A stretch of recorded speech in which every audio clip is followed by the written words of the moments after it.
Hey everyone, Amy Bowser-Tennant here, the Genealogy Reporter, and it is Genealogy Tip Tuesday. We're talking specifically today about our immigrant ancestors, in particular, trying to find that place of origin for our immigrant ancestor. Lots of us have immigrants in our family. People from all over the world came to the United States, and we're their living descendants. And so when we're ready to jump the pond, as they say, go back to the old country, we need a destination. We need to know where to go. Sometimes knowing that your ancestor was born in Norway just won't cut it. You need to kind of know where, right? So if you were lucky enough to have an ancestor who immigrated to the United States and was still living in 1900, 1910, 1920, 1930, that's great, because the U.S. federal censuses ask questions about immigration and naturalization, both things we could use to find our ancestors' place of origin. So let's say maybe what kind of questions, let me ask you this. What kind of questions did the census taker ask? Well, it varied from census to census, but sometimes it included, when did you arrive? Meaning a date. How long have you been in the United States? That would be a number of years, which you could use a simple math problem and determine when they arrived. Have you become naturalized? And that question would end up giving three responses. AL for alien, meaning they had not started the naturalization process. PA, meaning they'd started the naturalization process. And NA, meaning they've completed the naturalization process. And then the last question that they might ask was what year you naturalized. So all those questions are very helpful. And of course, the birth column, where were you born? And the country is listed right there. Yeah, you're going to need that too. Now, excuse me, a lot of times our ancestors would choose not to get naturalized. And that can be like a downer for us because we're thinking we really need those naturalization records. But don't worry, because if your ancestor happen to have a brother who did naturalize, look there. A sister who naturalized, a father, a mother, even possibly a close neighbor. These people would often immigrate together as families, as extended families, even as communities. And so sometimes when your ancestor does not naturalize, and so you're missing out on that great information, just look for other relatives who may have naturalized and then use that information you glean from their naturalization records to determine a possible place of origin for your immigrant ancestor. Okay, I want to give you a couple ideas about where to find these naturalization records, because I have been shocked to find that even as early as 1833, I can get a naturalization record that will include where a person was from. And that has been very helpful. So let's begin with naturalization as it occurred recently. Okay. In 1906, the naturalization was started on a federal level. And if your ancestor came in 1906 or after, then you're going to have these federal naturalizations. And so they'll be located on a federal level. Before that, if your ancestor naturalized, then it would be on a county level. And that could be in any county level court. So you're going to have to probably call the county where your ancestor lived and determine where they keep their naturalization records, which court it appears in. Okay, so on Ancestry, there is a database, and it is called the U.S. Naturalization Records for 1840 through 1957. And these records are really neat. They include the first papers and sometimes the petition as well, and the date of their oath of allegiance even.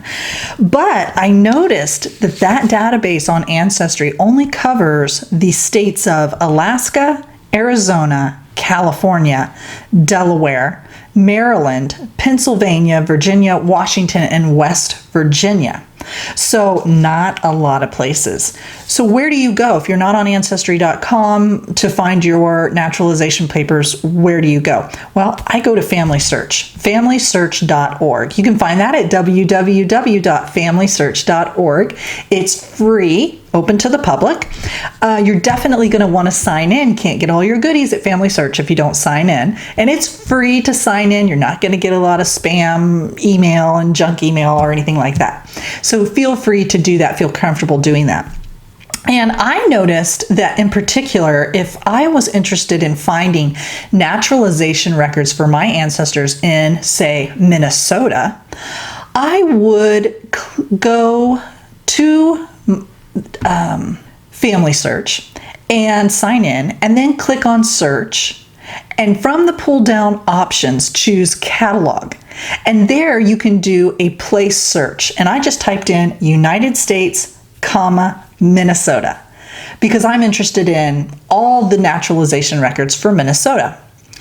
And by doing that, I was able to find that they did indeed have a collection for the naturalization first papers, which is a declaration of intention, is what we call that. And like, for example, in this one, this was for Edward Lato. And he says, my occupation is a tailor. I was born on the 9th day of October, 1876 in Warsaw, Finland. So he was specific about his date of birth as well as his place. He says that he arrived in the United States, in New York about the day of April 19th, 1900. He was on the vessel named Ireland. So he mentions also his wife's name. Sometimes they'll even tell where their wife was born and when she was born. So this naturalization record, first paper, declaration of intent, or even their petition for naturalization, which would be the final papers, fantastic. Gave me an exact birth date, gave me an exact birth location. And this is not just any information. This is first-hand information. Well, sort of, in the sense that Edward Lato was the one who provided the information. It wasn't necessarily secondhand. Although you weren't really aware of when you were born. Don't get me started, okay? We don't want to digress. All right, now let's get back to when your ancestor may have immigrated in the early 1800s. Those records are going to be different. They're usually handwritten. They're not filled in, a typed sheet that's filled in. There's not going to be a picture included.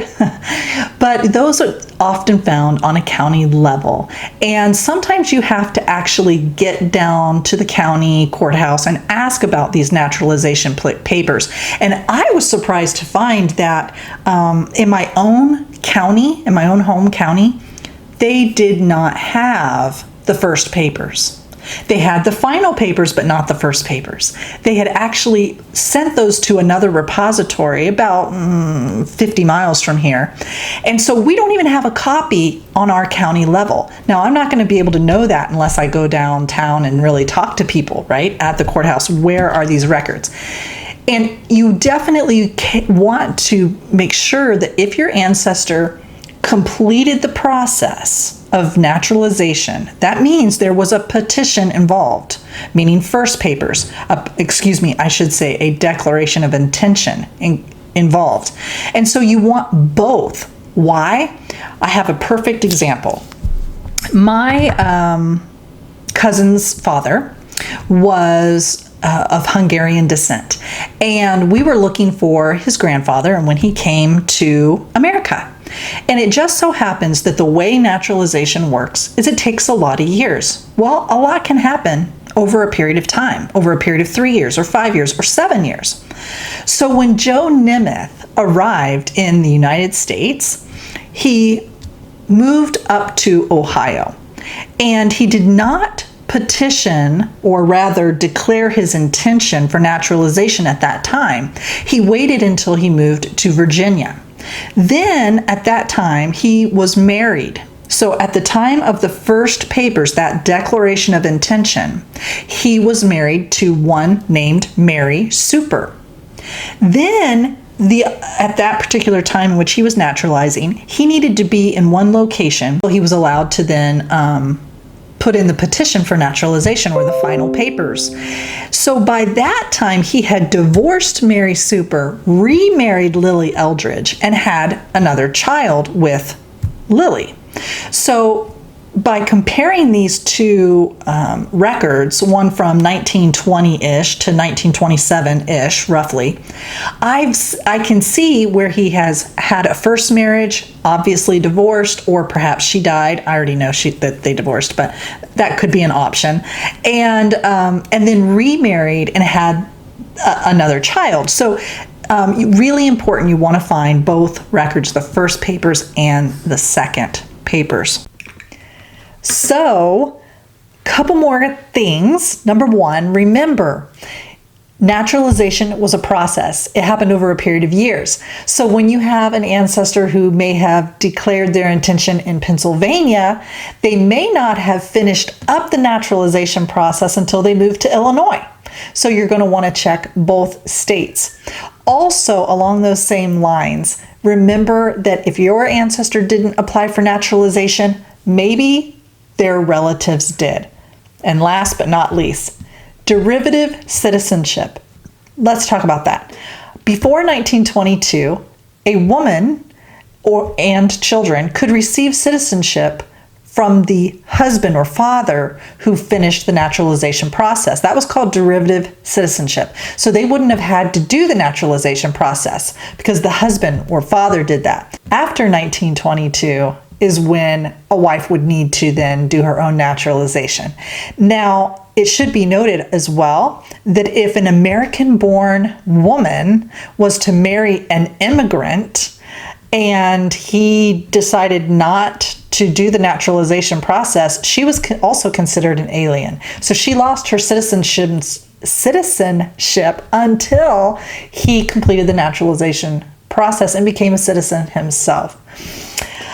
So that's what we're talking about today, was immigration, naturalization, and finding the place of origin for your ancestor. Hopefully this will give you some great ideas to try. Thanks for joining me on Genealogy Tip Tuesday. Don't forget, we do Genealogy Thoughts Thursday and Family Story Friday. I'd love for you to subscribe to our channel. Please do that. Also, pop over to the blog sometime, www.thegenealogyreporter.com. Thanks for joining us. Bye-bye.